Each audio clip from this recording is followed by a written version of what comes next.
Today is the first day of real reckoning for the Epstein class. We're here to stand with forgotten and abandoned Americans against an Epstein class that had no regard for the rules or the laws. Look, this is one of the most horrific and disgusting corruption scandals in our country's history. You had Jeffrey Epstein, who literally set up an island of rape, a rape island.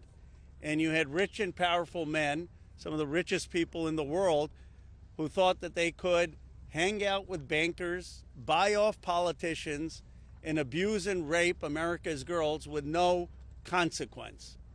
Because survivors spoke up, because of their courage, the truth is finally going to come out. And when it comes out, this country is really going to have a moral reckoning. How did we allow this to happen?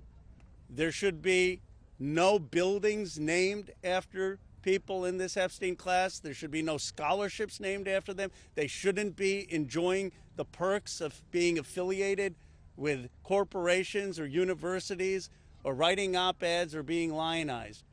And many of the survivors will tell you some of these people still are celebrated in our society. That's disgusting. There needs to be accountability. I want to recognize first and foremost the survivors. They are the ones who made today possible. Many of you had forgotten about this issue, and frankly, for decades we have not done enough about this issue, and it's only because of their advocacy, them coming here to the Capitol. They showed up here time and again, and on September 3rd, that the country started to pay attention. And I also want to thank the courage of two of my colleagues in particular.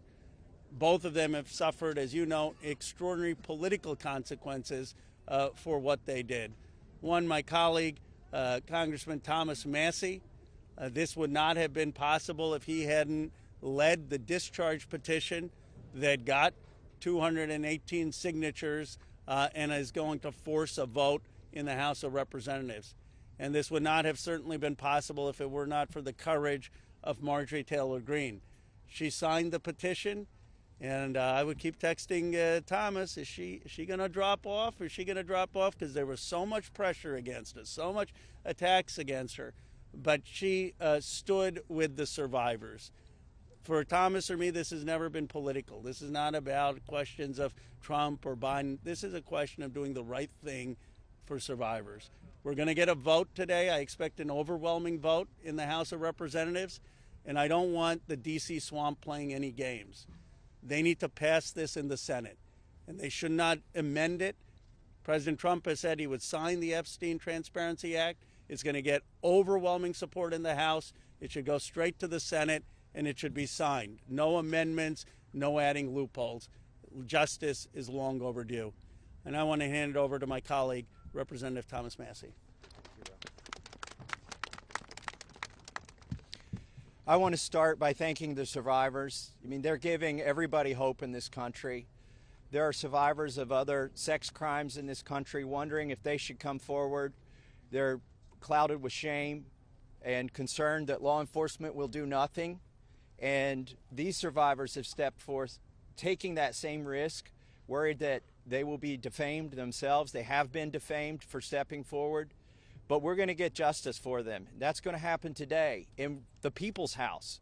The founders set up our government with 3 branches and 2 branches of Congress.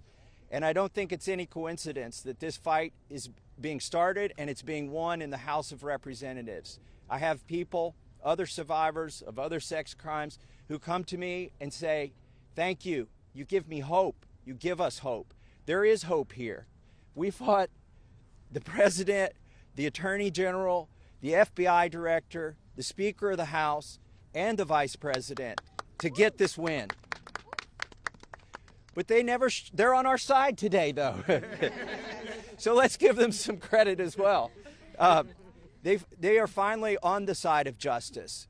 And as Rose said, don't muck it up in the Senate. Don't get too cute. We're all paying attention. If you want to add some additional protections for these survivors, go for it. But if you do anything that prevents any disclosure, You are not for the people, and you are not part of this effort. Do not muck it up in the Senate. So with that, I just want to say I am hopeful too. I didn't know that we would succeed when Roe and I started this effort. Most discharge petitions never make it, maybe only 4%. So we had long odds. But we had some brave women on the Republican side. My colleague Marjorie Taylor Green is one of them, who's here with us today. You cannot even imagine the consequences that they have suffered. My colleague Lauren Boebert and my colleague Nancy Mace, they stood so strong. They put their names on a document in here, and then they were pressured in ways that you cannot even imagine, and they stood strong. And that's why we're here today. And they didn't take us seriously over at the executive branch or in the Senate, because they always thought they could flip one of these women. They could convince them or cajole them or intimidate them into taking their names off of this petition. But they did not succeed. This is a victory for those women and women all over the country today, and I'm just glad to be a part of it. With that, I want to introduce my colleague Marjorie Taylor Green. Yes, Marjorie. Thank you, Thomas. Thank you, Roe. I woke up this morning and I turned to my weather app to check the temperature, and it was 32 degrees. And my first thought was, hell has froze over. I want to speak goodness and love and hope into the women standing behind me and all of the other survivors whose names you don't even know, but stand with these women. They are survivors, and they are strong, and they are courageous, and they are daughters of God. They are not victims. These women have fought the most horrific fight that no woman should have to fight, and they did it by banding together and never giving up. And that's what we did by fighting so hard against the most powerful people in the world, even the President of the United States, in order to make this vote happen today. I was called a traitor by a man that I fought for 6 years for. And I gave him my loyalty for free. I won my first election without his endorsement, beating 8 men in a primary. And I've never owed him anything, but I fought for him for the policies and for America first. And he called me a traitor for standing with these women and refusing to take my name off the discharge petition. Let me tell you what a traitor is. A traitor is an American that serves foreign countries and themselves. A patriot is an American that serves the United States of America and Americans like the women standing behind me. And I want to tell you that this only became possible today because the American people, whom we serve as representatives here in Congress, demanded that this vote happen, and they put more pressure on every single elected politician in this city than has ever been put on them. And today you are going to see probably a unanimous vote in the House to release the Epstein files. But the real fight will happen after that. While I want to see every single name released so that these women don't have to live in fear and intimidation, which is something I've had a small taste of in just the past few days, just a small taste. They've been living it for years. But the real test will be, will the Department of Justice release the files? Or will it all remain tied up in investigations? Will the CIA release the files? Will a judge in New York release the information? That's information that needs to come out. And will the list of names that these women privately hold, and they hold it because of their fear in their heart of what would happen to them if they release it on their own, will that list of names come out? That's the real test. So I want to thank Thomas Massey and Ro Khanna for your bravery in doing something that is much needed in America, crossing the political aisle that has become bigger than the Grand Canyon in America. But these men crossed that aisle on behalf of these women. And that is more of what is needed today in America than ever in our history. So thank you so much. Who's next? Ro, I'll let you introduce. Thank you. Thank you. Thank you. Thank you, Marjorie, Representative Green, for your courage and your words. Before I introduce our survivors, I just want to say that they will make their statements, and then you can ask questions of Representative Massey, myself, or Representative Green, but we do not want people asking questions and cross-examining the survivors. They're here to tell their stories, and they should be heard by the American people with respect. Of course, Congressman Massey, myself, and Congresswoman Green would be happy to answer questions after that. With that, let me introduce the survivor who's helped organize a lot of this, and will be telling her own story and introducing the other survivors. Haley Robson, thank you for your courage and leadership. Absolutely, thank you all. Oh, good morning. It's a little chilly coming from Florida, not used to it. I want everybody to take a look. I know everybody sees us today as grown adults, but we are fighting for the children that were abandoned and left behind in the reckoning. This is who you're fighting for. This is who Congress is fighting for. This is who the House of Representatives are fighting for, and hopefully the Senate will fight for us too. I want to kick this off right, and I want to address Marjorie Taylor Green, Thomas Massey, and Rokana. I want to express my gratitude for all three of you, and I know, Rokana, we spoke earlier. This is an incredible thing that I'm watching as a Republican, and this is non-political, but for you to go against your own party and to be ostracized, there's no place for political violence, there's no place for intimidation, and I can say firsthand, stepping out against Epstein and his crimes against children, we have all experienced that ourselves. So for you to knowingly put yourselves at risk and put your career at risk is unbelievable to watch, and we are so grateful. I also want to make a proposition for Marjorie Taylor Green, because you've been an advocate for this. If you decide to read those names on the House floor for immunity, I will be more than happy, no security needed. I will stand beside you. I will hold your hand. I will hold your coat in solidarity with you. And on top of that, I did talk to Jayapal, who said she would be more than happy to read those names too on the floor with all of us. It's time that we put the political agendas and party affiliations to the side. This is a human issue. This is about children. There is no place in society for exploitation, sexual crimes, or exploitation of women in society. There's no room for it, guys. We're not having it. And to the President of the United States of America, who is not here today, I want to send a clear message to you. While I do understand that your position has changed on the Epstein files, and I'm grateful that you have pledged to sign this bill, I can't help to be skeptical of what the agenda is. So, with that being said, I want to relay this message to you. I am traumatized. I am not stupid. I am traumatized. I am not stupid. You have put us through so much stress, the lockdowns, the halt of these procedures that were supposed to have happened 50 days ago. The Adelita Grijalva who waited to get sworn in, and then get upset when your own party goes against you because what is being done is wrong. It's not right. For your own self-serving purposes, this is America. This is land of the free. Land of the free. In 1863, we have a woman on top of the Capitol building represent freedom. I do not feel free today. I don't know if the women behind me feel free today.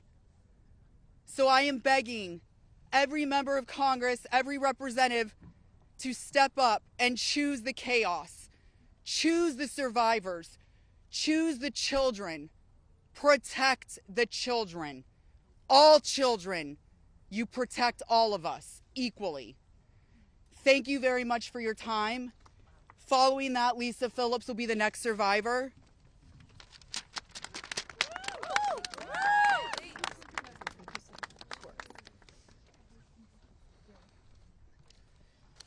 Good morning. My name is Lisa Phillips.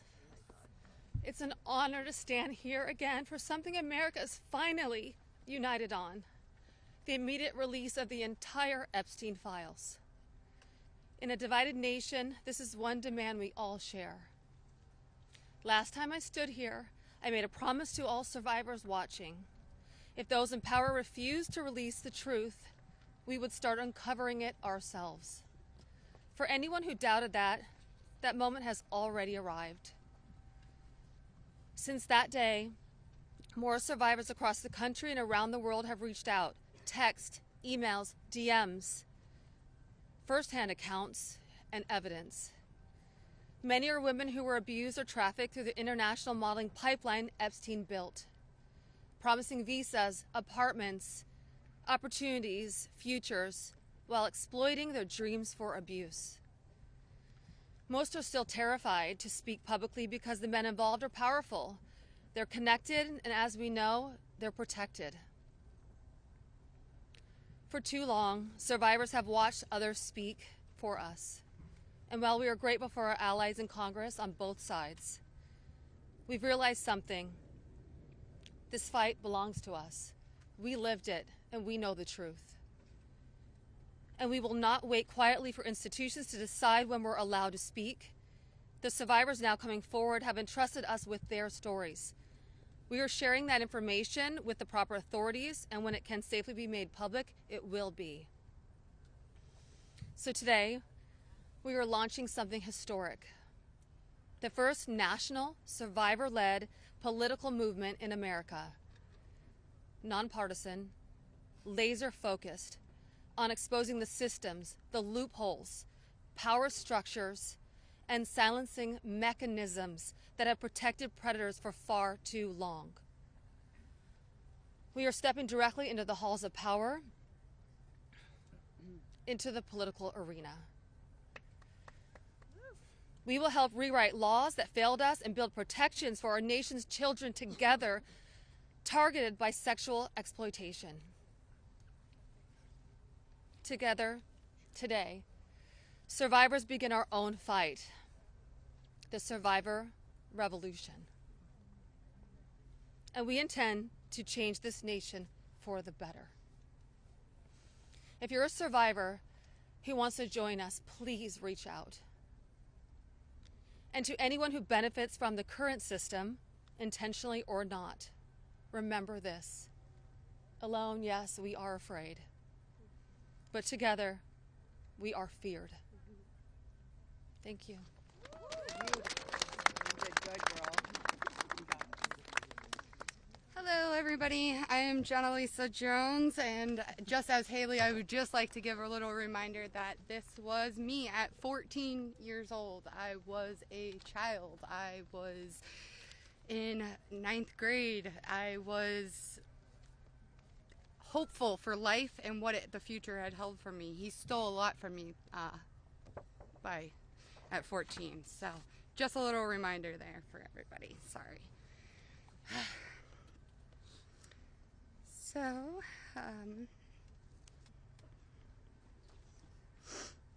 I just want to start out by saying thank you for all of you for being here today. I want to start by expressing my deepest gratitude to the members of Congress who have stood with us, the survivors, in demanding the transparency and justice. Your support is a signal that this institution can still serve the American people. This issue was never one that should have divided us the way it has. In fact, it should have united us. Sexual abuse is not a Republican issue. It is not a Democratic issue. It is also not a hoax. We are here as American survivors of a man who used his wealth and power to hurt young girls and women. The world should see the files to know who Jeffrey Epstein was and how the system catered to him and failed us. Emotionally, this process has been distressing. First, the administration said it would release everything and then applauded President Trump for that. Then it fought to release nothing. Now that checks and balances of our democracy have worked and the bill is getting passed to release the files, we are hearing the administration say they intend to investigate various Democrat Democrats who were friends with Epstein. I beg you, President Trump, please stop making this political. It is not about you, President Trump. You are our president. Please start acting like it. Show some class. Show some real leadership. Show that you actually care about the people other than yourself. I voted for you, but your behavior on this issue has been a national embarrassment. It is time to take the honest, moral ground and support the release of these files, not to weaponize pieces of the files against random political enemies that did nothing wrong, but to understand who Epstein's friends were, who covered for him, what financial institutions allowed his trafficking to continue, who knew what he was doing but was too much of a coward to do anything about it. Jeffrey Epstein and Ghislaine Maxwell were able to recruit and abuse young girls and women. Then the country will learn nothing, and has horrible history will repeat itself if we do not do something about this. Thank you to the brave congressmen and women who have stood by us and recognized our side is the American side, and we should all be proud once again to be Americans. I want to just extend my thank you so much to all three of you, very, very much. The first time we were here, listening to the, people yell shame at you, and when she was here in support of us, really hit home and spoke some volumes, and I just very much appreciative of your support, and we stand by you. Don't let any of them bully you. We're here for you. Thank you, guys.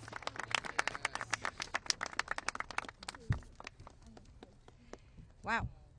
Good morning, everyone. Thank you all so much for coming together today and taking the time to listen to us. Your presence means the world, and it shows commitment to understanding and supporting survivors and Americans. I stand before you today with a heavy heart. I originated from Brazil, and I came to the United States when I was 8 years old.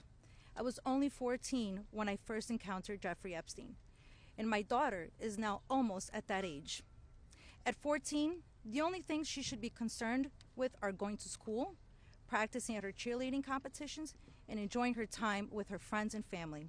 She should not have to bear the burden of worrying about being manipulated or exploited.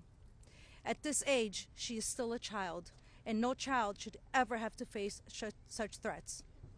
I also want to address a troubling statement made by a prominent figure on a major platform who suggested that a 14-year-old should not be considered a victim of pedophilia. This is a dangerous and incorrect notion. When we talk about how children at 14 should still be treated as children, I ask you to look at the young people around you. Remember when you were that age? Do you think you should have been responsible for being groomed? Put yourselves in our position when we were young. I'm here today not to just share my story, but to call on all of you to help make a difference. We need to support to push for the Transparency Act and release the Epstein files. Please reach out to your Congress members and senators and urge them to support this crucial legislation. The truth is something that we all deserve, and it is vital for safety and protection of the future of generations. Think about all the young people in your life, your daughters, your nieces, your friends. Let's stand together and ensure that they grow up in a world where they are safe and valued. I often wondered, why did this happen to me? And then I realized, God only gives you what you can handle. I'm here for a purpose, and that purpose is to make a difference today. So, let's stand together to protect our children and our peace. Thank you.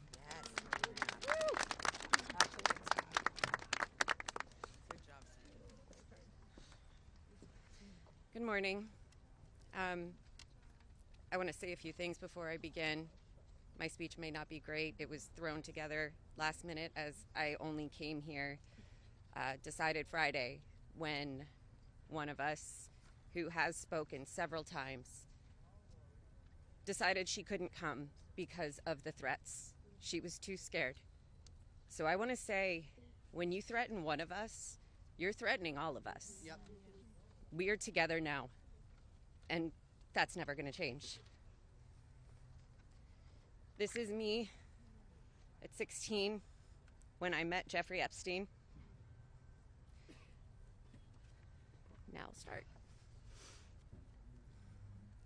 It is an honor to stand here before the American people. However, I shouldn't have to stand here at all. I'm here because as a child, I was pulled into Jeffrey Epstein's world, a world built on exploitation and manipulation of innocence and the protection of powerful men and women who believed that they were untouchable. Today, we'd rather be preparing for the holidays. We'd rather be at home with our families, baking with our children and decorating the Christmas tree as we try to move past this horrific moment that has impacted our entire adult lives. However, that's not possible because it's become something it should have never been, political and sensationalized. The truth is simple. We were victimized as children and failed repeatedly by the very system that was supposed to protect us. That's why we stand here today, to demand justice and accountability, not just for Epstein and his crimes, but for every predator and every enabler who participates in or protects abusers. The Epstein case was gravely mishandled consistently and deliberately over many years.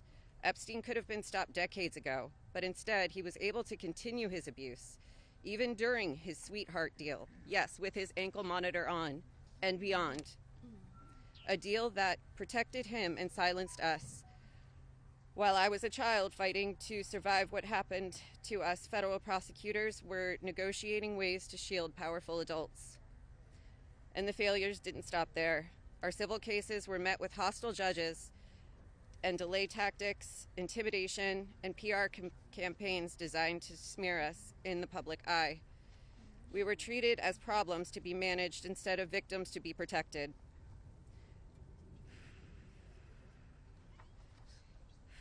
Today, something has changed. Individually, our voices were whispers. Together, they've become impossible to ignore. We are encouraged to see elected officials from both parties, thank you, come together and finally take action to release the files. I'll leave it there. Thank you. Good job. Yes, Ashley. Good morning. My name is Wendy, and I'm standing here today with a truth that still scares me to say out loud.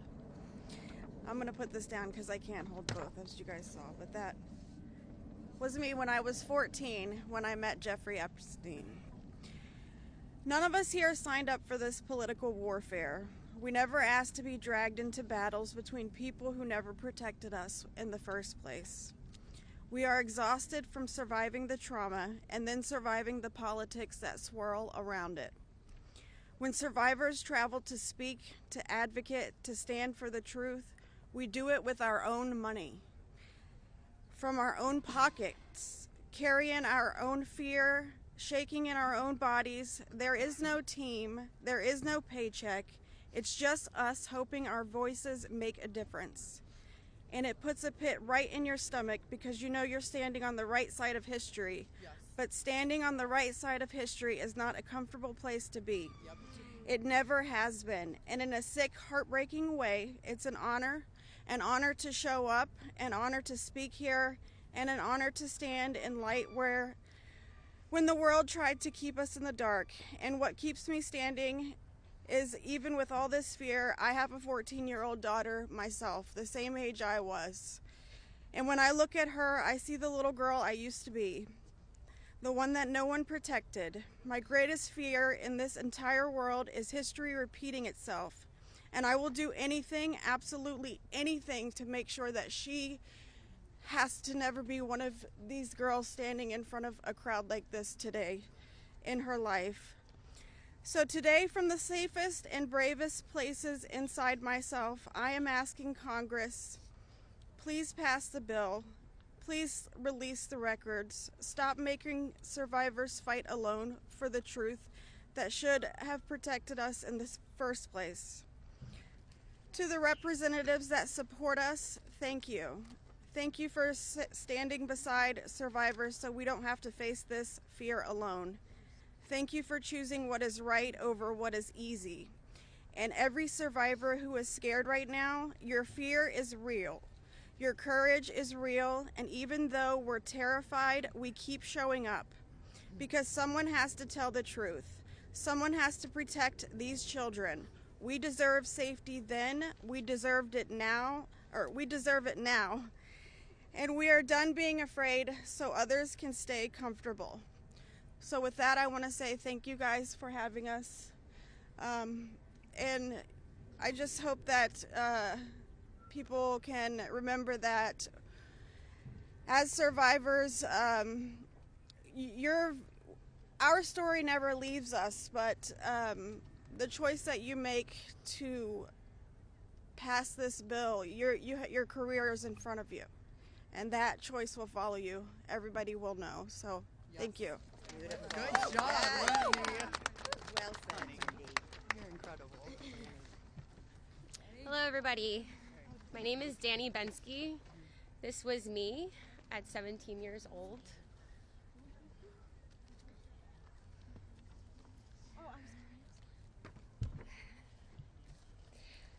Coming from the dance world, I was recruited in 2004 after a systematic breaking down where Epstein leveraged my mother's brain tumor scans. He threatened me to withhold care for her. He trapped me in a year-long cycle of abuse. The last time I was here in Washington, D.C., I talked about being a part of this beautiful mosaic of women behind me, and they are exactly that. They are a beautiful mosaic of energy and passion and love and life. I am one story of 1,000. You think of that number, 1,000. I spoke of how big our hopes and dreams once were, and I talked about how they were completely shattered at the hands of Ghislaine Maxwell and Jeffrey Epstein. Now, I look at this amazing community behind me. They are survivor sisters. We are together. We stand together in this. And I realize that we are a representation of women across America. We come from different backgrounds. We have different religions. We are different races, different creeds, different ethnicities. We have different political affiliations. Some of us don't want to be political at all. And yet we stand here together for this cause. We're united in the call for transparency, complete transparency, to find justice. Justice for our younger selves. These pictures that you see, they're real people. I wish I could go back and give my former self a hug and say, this matters and it's going to change, and mean it. We are standing here for justice for the youth of tomorrow, and justice for those who are no longer with us, like the beautiful, brave Virginia Giuffre. We understand that the road is long, but I implore you to stay the course, please. Living in an age where you can get news in 10-second clips on your phone, I know that this is a big task for us, but it's a very personal one for survivors. It's a very personal one for us as a country. So I'd like to ask you to try something right now.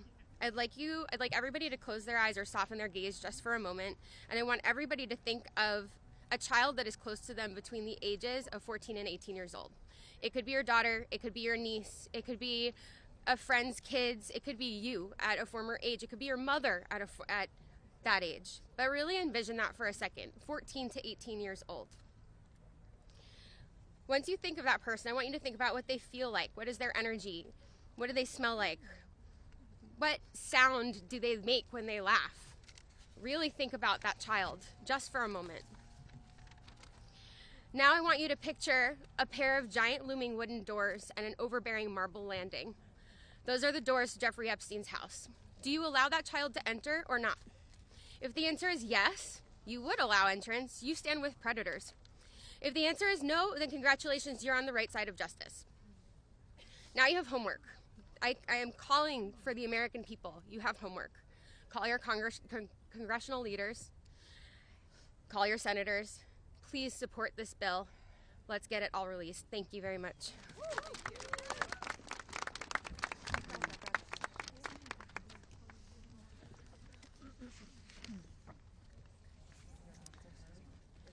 Good morning. My name is Annie Farmer, and this is a photo of me and my sister Maria Farmer around the time I was 16 and she was 25. That's how old we were when we were abused by Epstein and Maxwell. Survivors have repeatedly stated that our pursuit of transparency and justice is a nonpartisan issue. But given the political noise surrounding this case, I just want to remind people of some of the facts.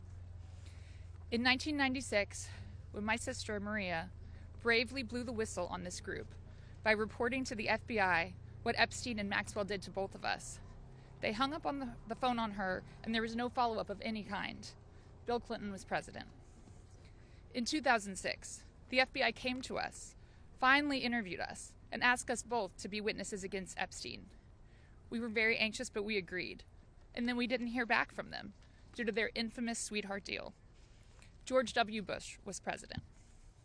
In 2015, when the DOJ was sent FOIA requests for Maria's FBI files, and they were denied, as they have been many times, Barack Obama was president.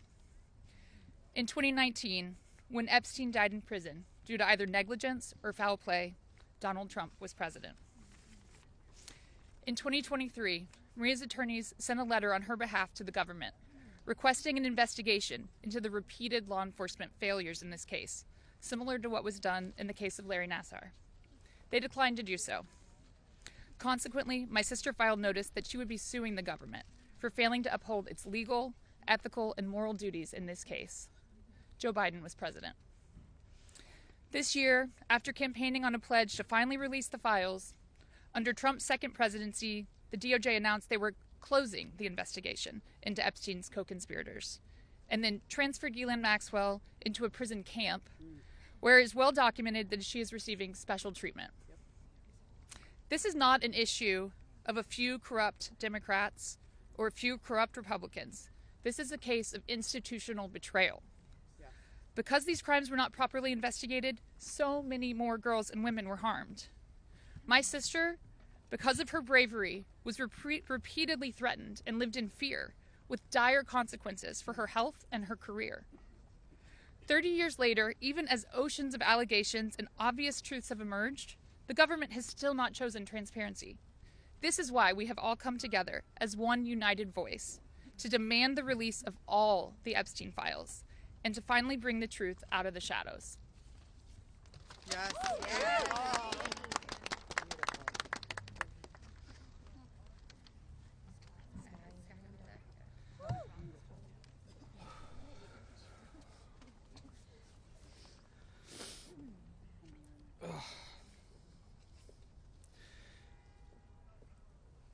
Ladies and gentlemen, esteemed members of Congress, and everyone gathered here today, I want to start by thanking the three of you. Thank you. It takes a lot of bravery to do what you're doing. We hear you. We see you. It means a lot for you to be here with us, and I know my sister would be incredibly proud. This is the moment she was fighting for and the moment that all survivors are fighting for, so thank you. My name is Sky Roberts, and I stand before you as the brother of Virginia Roberts Giuffre, a warrior, a mother, and a sister whose legacy will forever resonate in the hearts of those who understand the fight against injustice. Today we find ourselves in a place of deep sorrow, shattered by the loss of our beloved sister.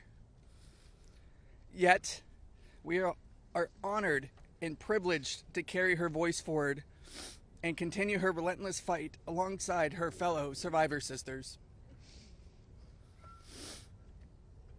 Virginia's story is one that should have been filled with promise, but instead it became a harrowing tale of exploitation and survival.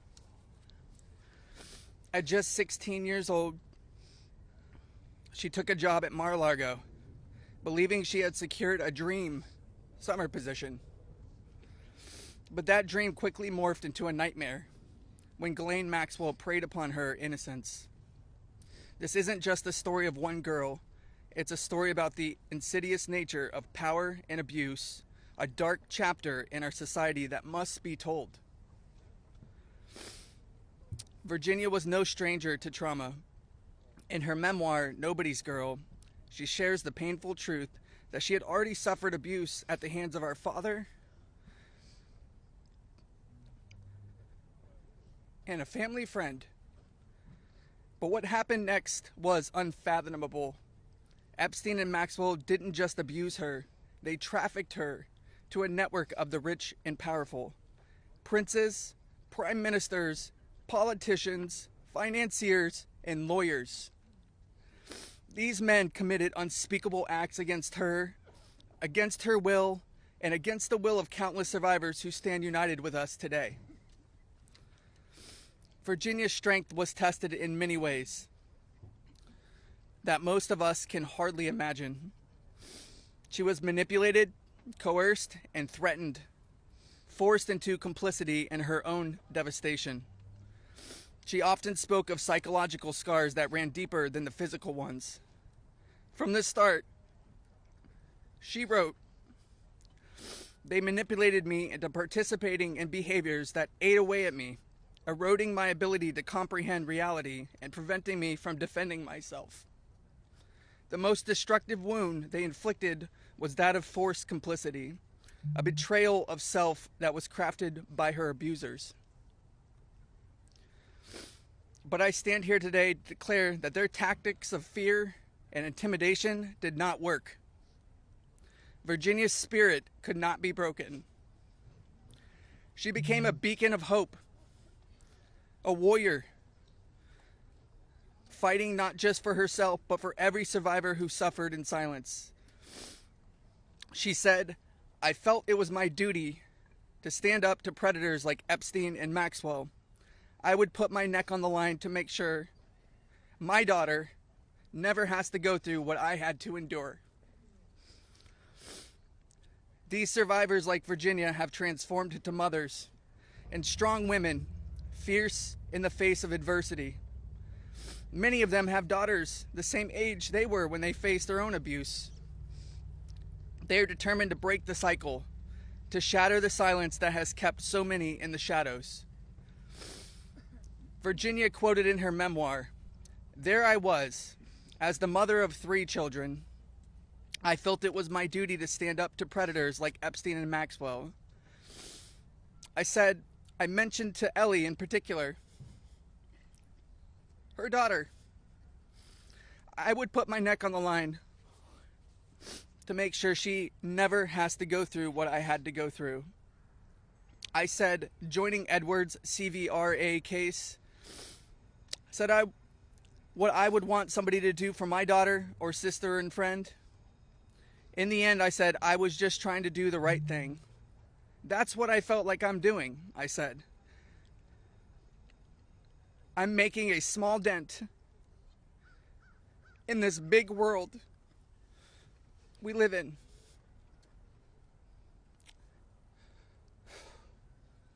Well, Sissy,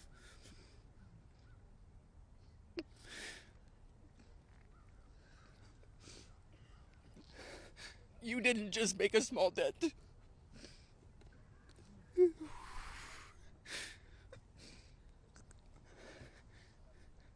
You made a monumental impact, a resounding statement that echoed across the world. You built an unbreakable wall, a barrier that will protect future generations from the horrors of abuse. As we gather here today, I urge each of you, members of Congress, advocates, and all those who hear this message, to join us in this fight. We demand justice, accountability, and support for survivors.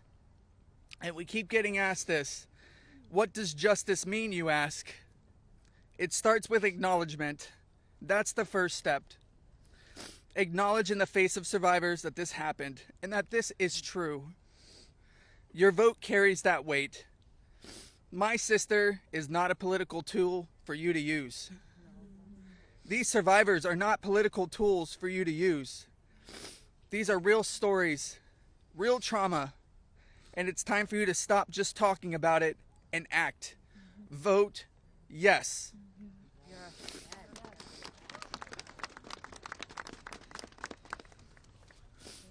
Virginia's legacy is not just hers. It belongs to all of us who stand against injustice.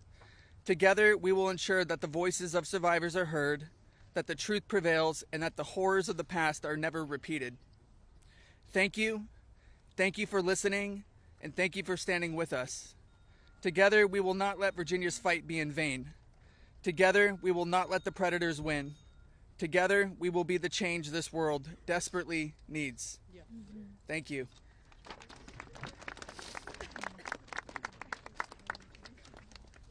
It was so beautiful.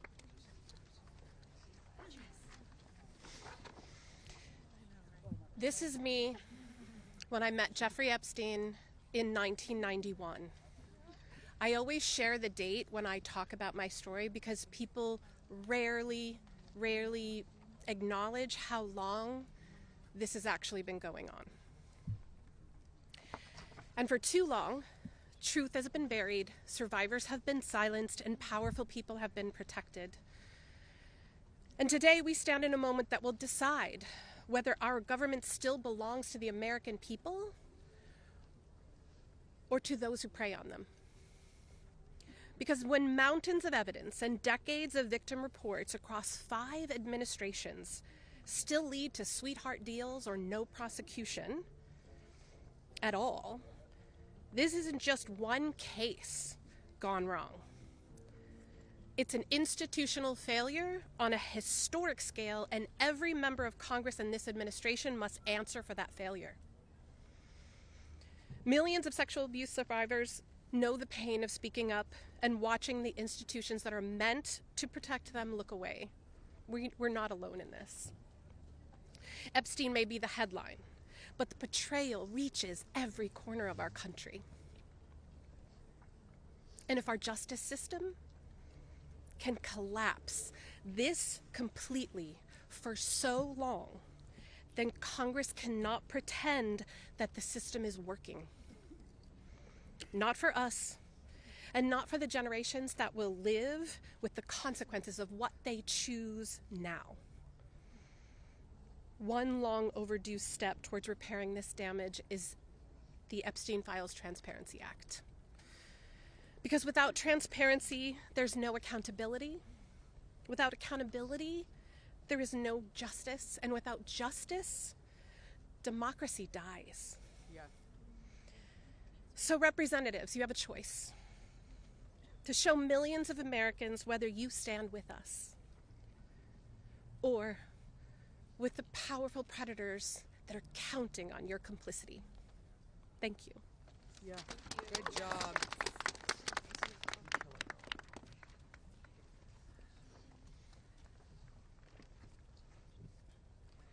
Good morning. This is me. This was me. My name is Charlene Rochard, and I stand before you today not as a victim of rumor or conspiracy, but as a survivor of Jeffrey Epstein's abuse. Far too long, survivors like me have been dismissed, silenced, are told that our pain was exaggerated or fabricated. Let me be clear. This is not a hoax. Yes, it's not.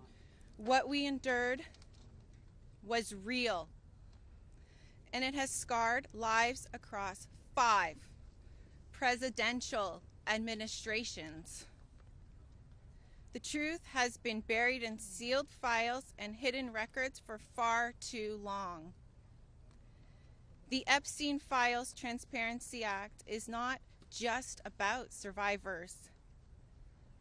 It's about America itself. How can we keep America great if the principles the nation was founded on, that power belongs to the people, is not protected? No one, no matter how wealthy and well-connected, stands above the law. If we cannot face the truth, then we betray the very ideals that defines us as a country. By passing this act, Congress has the chance to prove that truth matters more than privilege, yes, that justice matters more than influence, and that America has the courage to confront even the most uncomfortable realities. This is not just about survivors.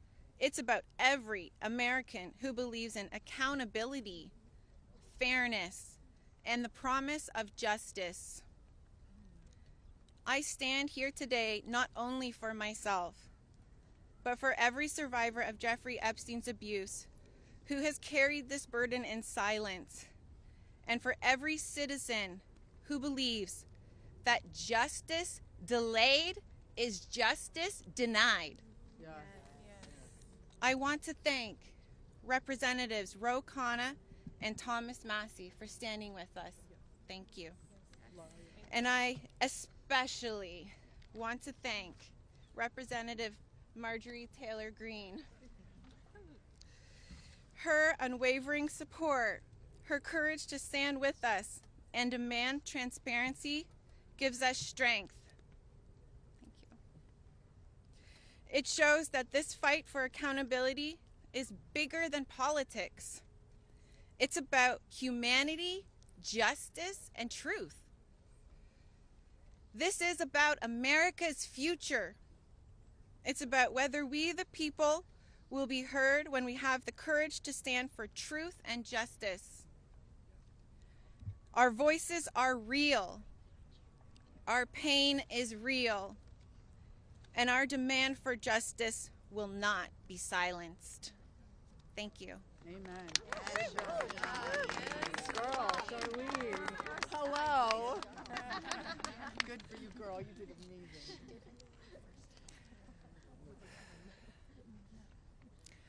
My name is Laura Bloom McGee.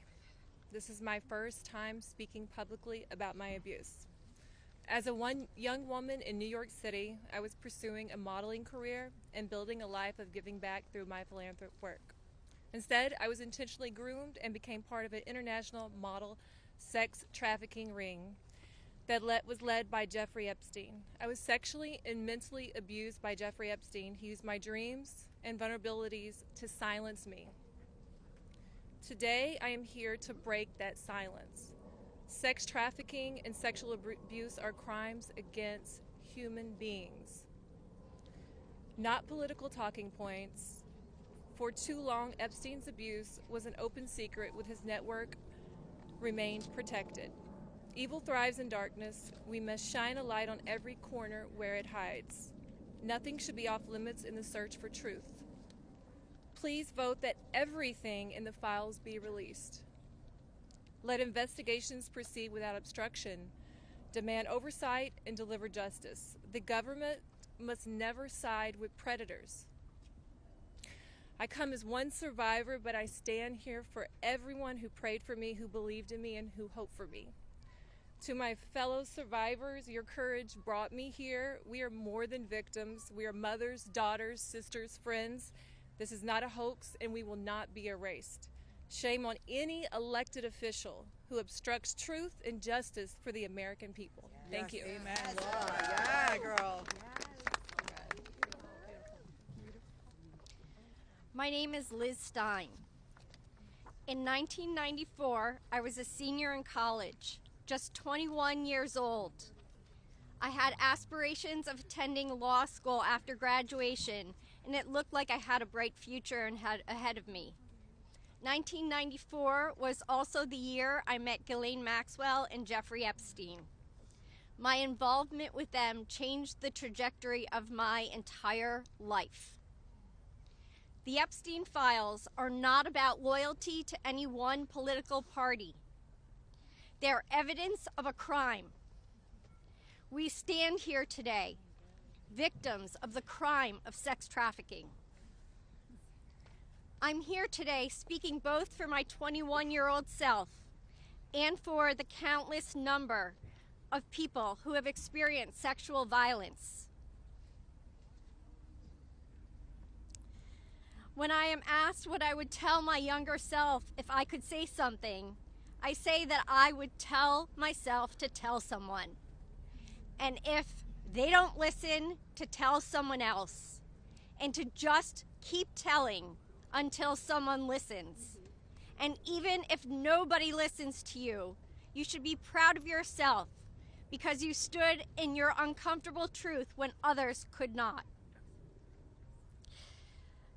And that is true bravery. We stand here today as survivors, part of a sorority that none of us asked to join. We have told our stories over and over and over. Now it's time to see who was listening. We ask that you vote to release the files, all of them, so the victims of this crime can finally see justice. Thank you. Amen. Yes! Go, girl.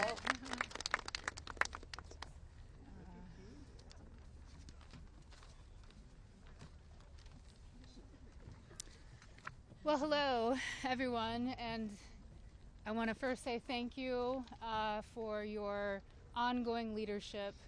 I know it must not be easy thing to do, much like it's not easy for us to be doing this, so I guess we're in this together, so thank you so much. I feel like our courage has, we're reflecting, mirroring courage, because that's what it takes to do this, right? So this was me at 22 years old. I was not a child, technically, very young adult. I imagine most of you here can relate to the mindset and to be 22 years old. So today is a good day, and I thank God for that. It's widely and undeniably clear that our current political climate is quite rigid and seemingly at war with one another. This sets a stage. This sets a stage for voices, survivor voices, to get spoken over and drowned out by the political darts whizzing by. Not today, though. Today, our truth and our power have steadily risen up. We are at the peak. Our voices prevail today. Our voices initiated the coming together of both political parties. That's pretty big, I think. Republicans and Democrats, we all stand together today. We all stand together for justice, and we must continue to do so to protect the integrity of our country and our democracy. Truth and justice must prevail. The children today are those that will lead this nation one day. Think about that. What does that mean to each of you? If anyone doubts that this does not directly contribute to the fate of our country and democracy, I challenge you and I urge you to think again. Our voices are a fundamental pillar of future generations. Today, that's what we stand here for. Accountability, action, and justice.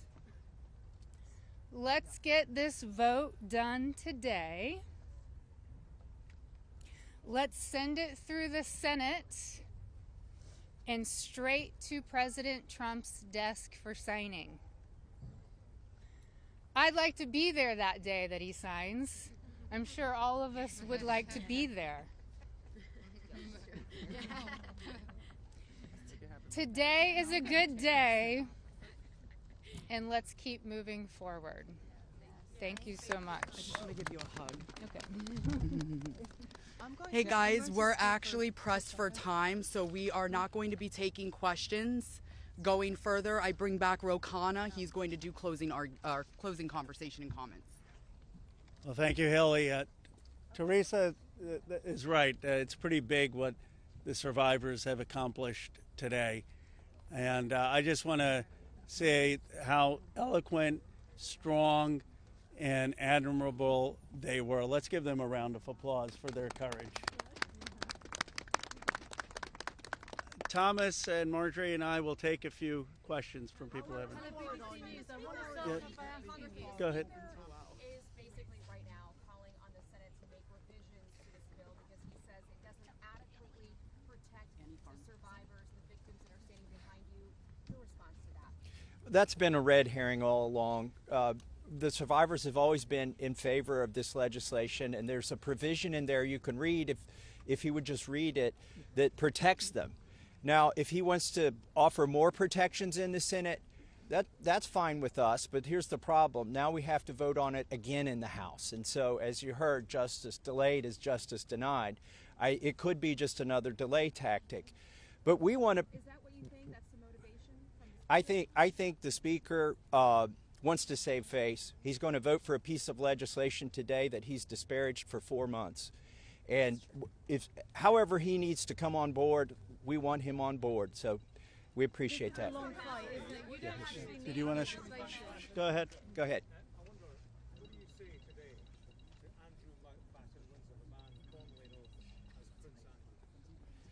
Well, you know, there's becoming a reckoning in Britain that needs to happen in the United States. A prince lost his title. The ambassador to the United States lost his job. We need to see those same kind of consequences here. As my colleague Rose said, there shouldn't be buildings named after these perpetrators of these heinous crimes. There shouldn't be scholarships named after them. And there needs to be accounting. We've seen tens of thousands of pages released by the Oversight Committee. What we've not seen is a single name. So I implore you to look and see if we have true justice and transparency in here. And the survivors will know when that has happened. And I do think that Prince Andrew does need to come and testify at our Oversight Committee, and that can be bipartisan. But I share Thomas's view that the urgency that the British people have shown in getting justice needs to inspire an urgency here in America. Go ahead. Go ahead. Go ahead. You don't need legislation to get the files released. President Trump could just release them today. Well, Is that frustrating for you? Why isn't he doing that? And also, did you ask him to be here today? It's a really powerful moment, this. Look, I'll let my colleagues speak. I hope the president meets the survivors, and I hope when he signs the bill, the survivors are there. I don't care if I'm there, Thomas Massey's there, Representative Green's there, but the survivors should be there. But I hope he meets them, because I think if anyone who meets them and sees their emotion will be moved. And my goal is to get justice here. So I hope he will meet them and really hear what's happened and actually take action. But the broader point is, yes, the president could order the Justice Department to release the files, but in a constitutional democracy, what we're supposed to have is Congress says that the files should be released, and then it's not on the whim of any president. Then the Justice Department is compelled to release those files because that's the law of the land. Let's just take a, yeah. Take.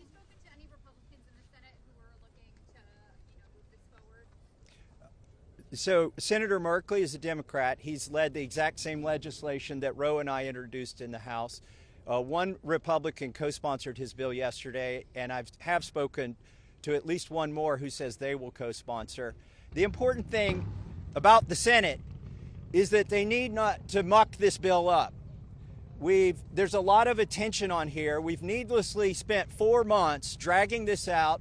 A representative, a duly elected representative, was denied her seat in Congress for 49 days, and it's time to pull the Band-Aid off. The Senate, it may be tempting for them to get cute and to do things that will limit the release of these documents. They are afraid that people will be embarrassed. Well, that's the whole point here. They need to be brought to justice, and embarrassment is no reason to stop it. So the Senate, John Thune, it's up to him. He needs to bring this to the floor of the Senate, and I think the vote today will show that in the House. And the president, look, the president has said he would sign the bill. You're going to get almost a unanimous vote here. So you have the president and a unanimous Congress believing that this protects the survivors and is calling for the release. There's no reason for the Senate now to, as Representative Massey puts it, muck around with it. They need to put it up, have a vote, have the president sign it. If there's any further protections, they can do that through the DOJ process. But what they should not do is delay a vote on a bill that the House is going to vote overwhelmingly for and that the president supports. On the release of these files, Councilman Green, you raised the question of whether or not the Justice Department will actually release these files. Do you take the president at his word when he says he's going to sign this bill, and do you have confidence that these files will actually be released? I only take people's actions seriously, no longer words. And what do you think the president's And I'll tell you, because I wasn't a Johnny-come-lately to the MAGA train. I was day one 2015, and there's a big difference in those Americans and those that decided to support President Trump later on. And I'll tell you right now, this has been one of the most destructive things to MAGA, is watching the man that we supported early on, 3 elections, for people that stood hours, slept in their cars to go to rallies, have fought for truth and transparency and to hold what we consider a corrupt government accountable. Watching this actually turn into a fight has ripped MAGA apart. And the only thing that will speak to the powerful, courageous women behind me is when action is actually taken to release these files, and the American people won't tolerate any other bullshit. That's where we are today. Thank you. Go ahead. Last, 2 more questions, and then we're around all day. Is this a watershed? How would you sum up today in terms of your battle to get to the truth? I would say that these survivors have been fighting for decades, and they finally are being heard by the American people, and we're finally going to have a reckoning for this Epstein class that has gotten away with horrific things. Look, I grew up in Bucks County, Pennsylvania. People went to church, they played Little League, they went to their neighbors for barbecue. They didn't go to a rape island and abuse young girls or traffic young girls. And people with extreme wealth have thought that the laws don't apply to them, and their culture is totally out of touch with the values that built America. And finally, we're going to have a reckoning over it. How worried are you? Let's take the lady here. Let me ask you this. You said you wanted this to go straight to the Senate. What message does it send to the survivors behind you if the Senate doesn't act quickly to move this bill forward? Well, they're not here. They're not going to answer questions, so I'll answer a question. I prefer, actually, it goes straight to the president. He can release these files without the Senate acting. Sometimes they take a long time to get things done. The House figured out a way to take 4 months to get this done. I think it's disrespectful to the survivors if they delay this. There's nothing more important than cleaning out the rot in this country. And this is rot, and it's not a partisan issue. And the senators need to get on this. Yes, the economy is important. Yes, international policy is important, but there's nothing more important than getting to this rot and cleaning it out. They should put it at the top of their agenda. As you know, there's a provision in the bill already that would allow the DOJ to not release certain information if it would jeopardize an active investigation. And the president just last week ordered his DOJ to conduct an investigation. What makes you think you would actually, if this bill passes, see these files? There are 1,000 survivors. They can't open enough investigations to cover up everything that's in these files. And yes, it's true they can try to protect a few certain people or a few certain companies, but those investigations will eventually end. And in the meantime, there's not enough investigations to cover up 1,000 different crimes, 1,000 different rapes, 1,000 different sex trafficking instances.